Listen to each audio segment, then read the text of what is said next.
My name is Kirsten and this is Braylee. We're going to film our 4-month update.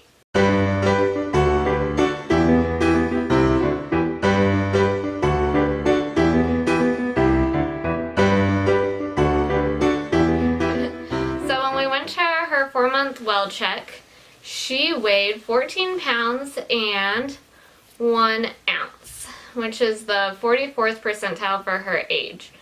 Then she was 25 inches long, which is the 67th percentile for her age. And her head was, what was your head? It was in the 88th percentile, and it was 42 centimeters. Some of the questions it has for recommendations for a 4-month update is what size clothing is she in? And she is in her 3 to 6. Any milestone she has reached, she's passing things back and forth between her hands. She's obsessed with her toes. She hasn't rolled over yet. On her back, she'll try to flip over to her tummy, but her arm gets stuck. On her stomach, she hasn't even tried. Any special outings the baby has taken since our last video? We did go to LA. It was her first plane ride. If you do have a lap infant, I personally would recommend going first class because it's a lot more comfortable. Or buying their own seat so when your legs fall asleep, you can put them in the car seat in their own seat. I know that's kind of pricey and not everybody can do that, but I mean, my legs and arms were just killing me. We ended up doing first class on the way home and it was so much more comfortable. What's the baby's routine right now? So she'll wake up around 7:30, be up for the day. She usually lasts 2 to 3 hours before she starts getting fussy and wants to nap. She isn't self-soothing herself to sleep yet, so pretty much I have to nurse her the whole time until she falls asleep. And then if I even make a subtle movement, she's up and she's fussy for forever. So that's kind of where we're at on that. So every 2 to 3 hours during the day is nap time. And then around 7 o'clock at night is when we start her bedtime routine. We'll do a bath, listen to some music, put her in her PJs, and then I'll feed her to sleep. And then transfer her to the crib. If she ends up waking up when I transfer her, then I'll start an air mattress pump. It's a really loud noise and that helps her go to sleep. We were doing the hairdryer, but the hairdryer broke. We ended up buying like a sound machine, but it sucks, so we need to return it. So if anybody has any recommendations for a good sound machine, I would be all for that. And then her nighttime routine varies a lot. As I've learned, things are always changing. They're never the same. So if we're lucky, she'll sleep until 3. But generally, like, she'll get down in the crib around 9. She usually wakes up around 10:30 needing to be changed. Change her, feed her a little bit more, put her back down. If we're lucky at that point, around 11, she'll sleep until 3 to 4. And then she'll wake up, want to eat, be changed again, and then she'll go back down to 7:30. These are all if we're luckies.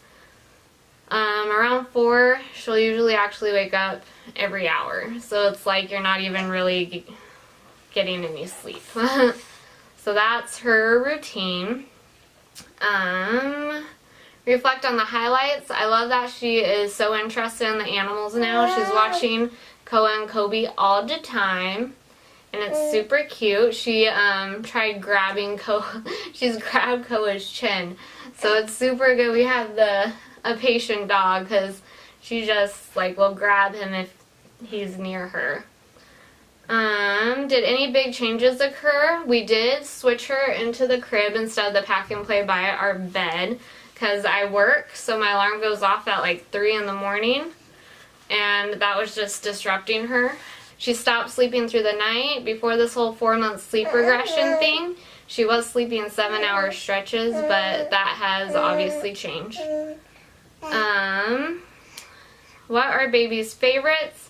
Braylee loves nursing now. Like, if she's upset, just put a boob in her mouth and she's happy. But, which is a big update from my last breastfeeding experience where she wasn't nursing. I had to pump and feed her. and that has obviously changed. That's another big change now. I only pump in the morning and pump at night, and it's because of the long stretches of her not eating. I have to pump in the morning, and I generally pump at night just to get her to go to sleep quicker because she can drink faster from the bottle than from me. We still only do breast milk unless absolutely necessary. We did do, I think, like 2 ounces of formula back when we were in LA in October. So a postpartum body update. Before I got pregnant, I was about 130, and then up until 2 days before I had her, I was 183, so I gained over 50 pounds, which is not good. You're supposed to only gain between 20 and 30, I guess. So I gained an extra 20 to 30 pounds with you, but I mean, I was eating 2 pizzas a day. Can't really expect to like not gain extra weight. Taco Bell, Panda. You're just a baby off of junk food. So came home. I didn't weigh myself till about 6 weeks postpartum. I weighed about 158 6 weeks. And then I was stuck between 158 and 150 up until now, actually. So I was stuck between that weight. October 31st, I ended up going vegan on Halloween. And when I went vegan, October 31st, I'm now 141. So I've lost about 12 pounds just from going vegan in the past, like, month and a half.